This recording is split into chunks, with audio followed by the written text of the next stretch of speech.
லேவியராகமம் லெவிட்டிகஸ் 23 23வது அதிகாரத்தில் கர்த்தர் மோசேயை நோக்கி சொல்கிறாரு, நான் என்னுடைய சமூகத்தில் வருஷத்தில் இந்த நாளையில் நீங்கள் என்னை பார்க்கணும் அப்படின்னு சொல்லி. தமிழில் பண்டிகை அப்படின்னு எழுதியிருக்கு வேதத்தில், ஆங்கிலத்தில் ஃபீஸ்ட் அப்படின்னு எழுதியிருக்கு. அந்த ரெண்டு டிரான்ஸ்லேஷனுமே ஒரிஜினல் ஹீப்ரூவிலேருந்து தவறான ஒரு டிரான்ஸ்லேஷன். ஏன்னா எபிரேய வார்த்தை அங்கே உபயோகிக்கப்பட்டிருக்கிறது மோயட், MOED, மோயட் அப்படிங்கிற வார்த்தை உபயோகிக்கப்பட்டிருக்கு.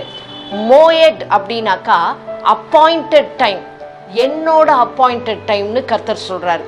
அவர் என்ன சொல்கிறாரு, நான் ஒரு டைம் வச்சுருக்கேன், அந்த டைமில் நான் உங்களோட சேர்ந்து நான் பேசுவேன் அப்படின்னு சொல்கிறாரு. இப்போ நம்ம எல்லாருக்குமே அப்பாயின்மெண்ட்டுனா என்னன்னு தெரியும். டாக்டர்கிட்ட அப்பாயின்மெண்ட், கலெக்டர்கிட்ட அப்பாயின்மெண்ட், ஒவ்வொரு இடத்துலையும் அப்பாயின்மெண்ட் இல்லாமல் நம்மளால் போக முடியாது. கர்த்தர் அது மாதிரி அப்பாயின்மெண்ட் நமக்கு கொடுத்துருக்கிறாரு. அதனால மோயடீம் அப்படின்னாக்கா அப்பாயின்மெண்ட்ஸ், கர்த்தருடைய யெகோவா தேவனுடைய அப்பாயிண்டட் டைம்ஸ். இது கடைசி கால செய்திக்கு, முக்கியமாக ரெவலேஷன், புக் ஆஃப் ரெவலேஷனை நம்ம படிக்கும்போது இது நமக்கு நிறைய காரியங்களில் உபயோகமாக இருக்கும்.